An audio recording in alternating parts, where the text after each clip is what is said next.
இன்னைக்கு நம்ம The World's Best Martial Artist 8th episode தான் பார்க்க போறோம். எபிசோட் ஓபனிங்ல முதல்ல நடந்த ரவுண்ட்ல பார்த்தா அந்த ரெட் கலர் டீம் பச்சை கலர் டீமை தோக்கடிச்சிருப்பாங்க. அடுத்து நடந்த மேட்ச்ல அந்த மஞ்சள் சொக்கா டீமை நம்ம ஹீரோஸோட டீம் ஜெயிச்சிருப்பாங்களா. இதெல்லாம் அங்க ஊர்ல இருக்கிற எல்லாருக்குமே தெரிய வரும்போது அப்ப அங்க ஊருக்கு மெயின்ல இருக்கிற ஒரு டிவில பார்த்தா அந்த மஞ்சள் சொக்கா டீம் தோத்து போகும்போது அவங்களோட பிரின்சிபல் வந்துட்டு சில வார்த்தைகள் சொன்னாங்க அப்படின்னு அதை போட்டு காட்டுறாங்க. அந்த கேப்டன் அப்படியே எழுப்பி விட்டுட்டு நீ தோத்து போனதை நினைச்சு கவலை பண்ணுங்கிற எந்த ஒரு தேவையும் கிடையாது. ஏன்னா இந்த இடத்துல நம்ம ஸ்கூலோட மானத்தனை காப்பாத்தி இருந்திருக்க ஒரு வாரியரா பேட்டில் இருந்து ஓடி போகாம முதுக காட்டாம எதிர்த்து நின்று சண்டை போட்டு இருந்திருக்க. அதுதான் ஒரு வாரியருக்கான கெத்துங்கிறது. அதை நீங்க நிலநாட்டிருக்க அப்படிங்கறது எங்களுக்கு பெருமையா தான் இருக்கு. இந்த போட்டி நடக்கிறதுக்கு காரணமே அந்த 20% ரிசோர்ஸ் யாருக்கு போக போகுதுங்கிறது தான். இதுல தோத்து போய் அந்த 20% ரிசோர்ஸ் நமக்கு கிடைக்கல அப்படின்னாலும் போட்டியை விட்டு நம்ம விலகல எதிர்த்து நின்னோம் அப்படிங்கிற அந்த ஒரு பெருமையே போதுமானதுதான் அப்படின்னு பயங்கர கர்வமா பேசியிருந்திருப்பாரு. சோ இப்போதைக்கு நம்ம ஹீரோவும் அந்த ரெட் சோக்கா டீமும் தான் ஜெயிச்சிருக்காங்களா. அவங்க ரெண்டு பேருக்கு நடுவில் ஒரு மேட்ச் நடக்கும். அதுல யார் ஜெயிக்கிறாங்களோ அவங்க தான் ஃபைனல்ஸ்க்கு போவாங்க.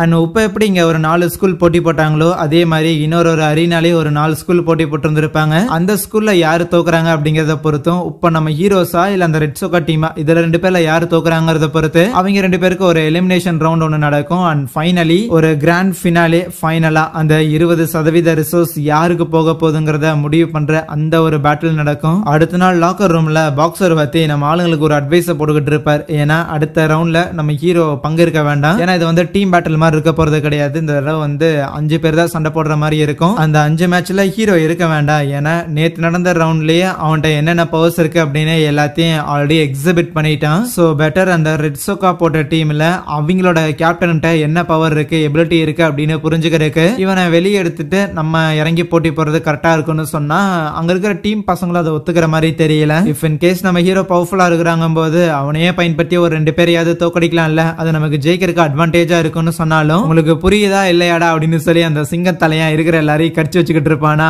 அண்ட் அந்த சோடா புட்டி போட்ட லேடி வாத்தியார் ஒருத்தங்க இருப்பாங்க. அவங்களும் வந்து இதே விஷயத்த தான் சொல்றாங்க. சோ இப்ப கூட இந்த ரெட் சோக்கா போட்ட டீம் கிட்ட இவங்க தோத்து போனாலுமே இவங்களுக்கு எலிமினேஷன் ரவுண்ட் அப்படின்னு சொல்லி இன்னொரு பேட்டிலுமே இருக்கதான் போகுது. அண்ட் இப்ப இந்த மேட்ச்ல தோத்துட்டு அவங்களோட சீக்ரெட் டெக்னிக் எல்லாம் தெரிஞ்சுக்கிட்டு அடுத்து அந்த எலிமினேஷன் ரவுண்ட்லயும் ஜெயிச்சு அதுக்கப்புறம் ஃபைனல்ல வந்து திருப்பி இவங்களே ஜெயிச்சுக்கலாம் அப்படிங்கறத இந்த வாத்தியாரோட பிளானா இருக்கா. ஆனா அதுக்கு ஹீரோ எதுக்கு தேவையில்லாம இந்த மாதிரி தலையை சுத்தி வந்து மூக்க தொடணும் டைரக்டா என்னால டெஃபினட்டா இந்த ரெட் சோக்கா டீமை வந்து ஈஸியா ஜெயிக்க முடியும்னு சொன்னா எந்த நம்பிக்கையில நீ ஜெயிக்க முடியும்னு சொல்ற கமான் உன்ட்ட என்ன ப்ரூஃப் இருக்குன்னு அவரு கேட்பாரா. இவனும் யோசிப்பான் கமன் அந்த சிஸ்டமா பத்தி ஏதாவது சொல்லிடலாமான்னு. அதுக்கு அவரே உன்னால அந்த மாத்திரைகள்ல இருந்து ரொம்ப சீக்கிரமா ரெக்கவர் ஆக முடியும். ரொம்ப ஈஸியாவே உன்னோட பாடி வந்து அதை அப்சர்வ் பண்ணிக்கும் அப்படிங்கறங்காட்டி வெறும் இந்த ரெக்கவரி மெடிசனை வாயில அமுக்கிட்டே உன்னால எல்லா பேட்டிலையும் ஜெயிச்சிட முடியாது. டெக்னிக் தெரிஞ்சிருக்கணும். ஆப்போனன்ட்ஸோட வீக்னஸ் என்ன அப்படிங்கறத நம்ம புரிஞ்சுதான் பேட்டில் பண்ணி ஆகணும். ஏன்னா உன்ன மாதிரி அந்த ரெட் சோக்காவோட கேப்டன் அவன் ஒன்னும் எல்லா பேட்டிலையும் பங்கேற்று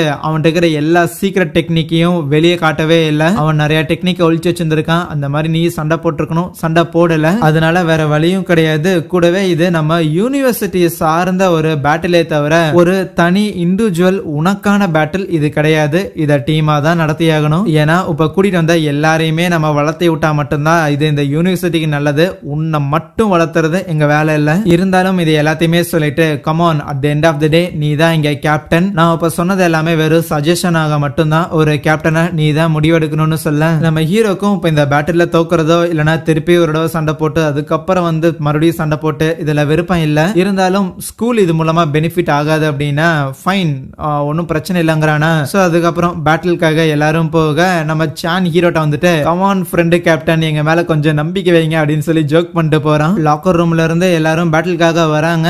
நம்ம ஹீரோ மட்டும் வரலையா எங்கடா போனான்ட்டு பசங்க யாருக்கும் ஒன்னும் புரியாம இருக்க.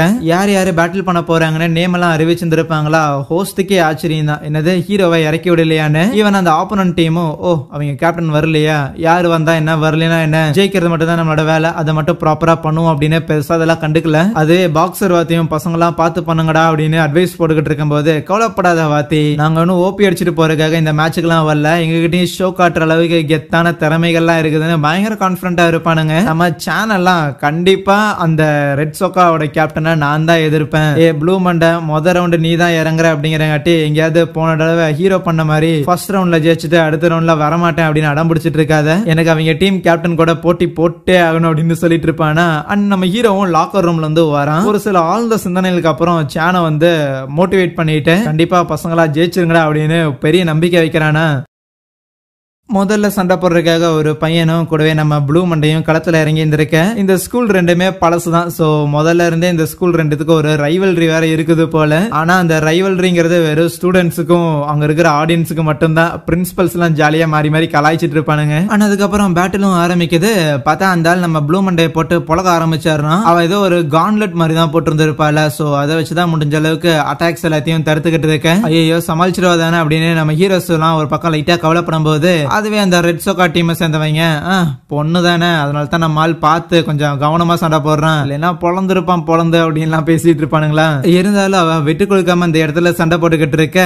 ஆனா ஒரு பாயிண்ட்டுக்கு மேல இப்படியே போனா தேராதுன்னு அவளுக்கே புரிஞ்சிருச்சு. ஆகையால் அண்டர் த பெல்ட் அட்டாக் பண்ணி அவனை படுக்க போட ஈவன் அவளும் செம்மையா அடி வாங்கியிருப்பா போல. அவளும் பிளாட். இவென்ச்சுவலி அவ தான் ஜெயிச்சிட்டா அப்படின்னு அனௌன்ஸ் பண்ணிடுறாங்க. சோ எந்த ஒரு ரூல்ஸும் கிடையாது போல, அங்க அடிக்கணும் அங்க அடிக்க கூடாதுன்னா. இருந்தாலும் ரெண்டு பேராலே அடுத்து எந்திரிச்சு நிக்கவே முடியலையா. நம்ம ப்ளூ மண்டையெல்லாம் ஸ்ட்ரெச்சர்ல இழுத்துட்டு வரும்போது ஹீரோ அந்த பாக்ஸிங் வாத்தியார்கிட்ட கதறிக்கிட்டு இருப்பாயோ, இங்க பாரு அவரால் ஒரு 3 மாசத்துக்கு எந்திரிச்சு நடக்க முடியாது போல, கால்லாம் அடி வாங்கியிருக்கு, இது நியாயமா, பசங்களாரும் பாவண்டா அப்படின்னு சொன்னா பேச்சே கவனிக்காம ஆஹா அடுத்த சண்டைக்கு நான் தான் போவேன் அப்படின்னு நம்ம சேன் உள்ள இறங்கி இருந்திருப்பான். ஆனா அந்த கேப்டன் இதுக்கு முன்னாடி நம்ம சேனோட ஸ்கூல்ல தான் படிச்சிருந்திருப்பான் போல. நான் உங்ககிட்ட ஸ்கூல் படிக்கும் போதே சேலஞ்ச் பண்ணலாம் தான் இருந்தேன். ஆனா ஒன்னும் பிரச்சனை இல்ல, வெவ்வேறு யூனிவர்சிட்டியில இருந்தே இப்ப சேலஞ்ச் பண்ணிக்கலாம் அப்படின்னு அவன் அங்கிட்ட இங்கிட்ட பறந்து வந்து அட்டாக் பண்ண ட்ரை பண்ணா எதுவுமே வேலைக்கு ஆகல. இவன் சும்மா அவனோட எனர்ஜியை ரிலீஸ் பண்ண ஷான் பறந்து போய் ரட்ல விழுக பிளட் வாமிட்லாம் வருது. இருந்தாலும் உங்ககிட்ட தோத்து போறதுங்கிறது என்னோட ஃபேமிலியோட நேமுக்கு தாண்டா அசிங்கம்னு அவனோட ஸ்பியரை யூஸ் பண்ணி பயங்கர வேகமா தூக்கி அட்டாக் பண்ண ட்ரை பண்ணா அவன் சும்மா ஆடியன்ஸ் பக்கம் திருப்பி விட்டுருவான்.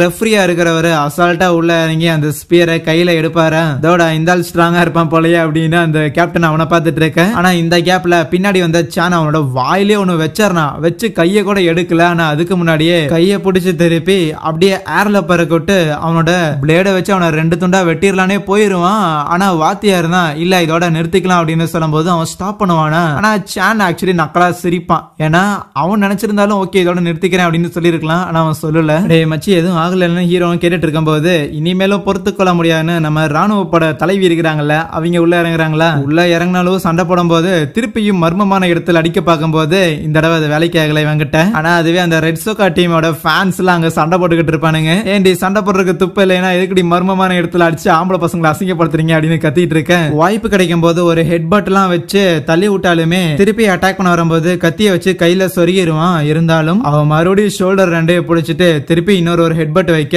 அவளோட தலையிலே ரத்தம் வர ஆரம்பிச்சிடும். இவனுக்கும் செமையா டேமேஜ் ஆயிருமா. அப்ப அவன் டீம்ல இருந்து ஒரு பையன் வந்துட்டு சரிங்க கேப்டன் நீங்க பவர்ஃபுல்லான ஆளுதான், ஆனா அடுத்த சண்டையை நாங்களே போட்டுக்கிறோம் அப்படின்னு அவன் அனுப்பி விடுறாங்க. அந்த கேப்டன் நினைச்சிருந்தா அடுத்த சண்டையும் அவனே போட்டு இருந்திருக்கலாம். பட் வேண்டாம் அப்படின்னு உள்ள இறங்குறான். புதுசா வந்தவனுக்கும் நம்ம ஹீரோட டீம்ல இருக்கிறவனுக்கும் சண்டை நடக்க அதுவே நம்ம குவின்னும் வேங்கும் அங்க அந்த கேவ்ல சண்டை போட்டுட்டு இருப்பாங்க. இங்க இந்த ரெட் சோக்கா டீம் அவனையும் காலி பண்ணிட்டு கான்ல இன்னொருத்தனும் பிளேட் எடுத்துட்டு சண்டைக்கு வருவானா. ஆனா அவனையுமே அசால்ட்டா வச்சு ஒரே பஞ்சு அவங்க ஆடியன்ஸ் கிட்டே போய் சொருகிடுவான். 5 பேரையுமே தோக்கடிச்சங்காட்டி இப்போதைக்கு முதல்ல ஃபைனல்ஸுக்கு என்ட்ரி கொடுக்கறதுங்கிறது இந்த ரெட் சோக்கா டீம் தான். அதுவே நம்ம ஹீரோஸ்க்கு இன்னொரு எலிமினேட்டர் மேட்ச் இருக்குதுன்னு சொல்லி அங்கே இந்த ஒரு எபிசோடை முடிக்கிறாங்க.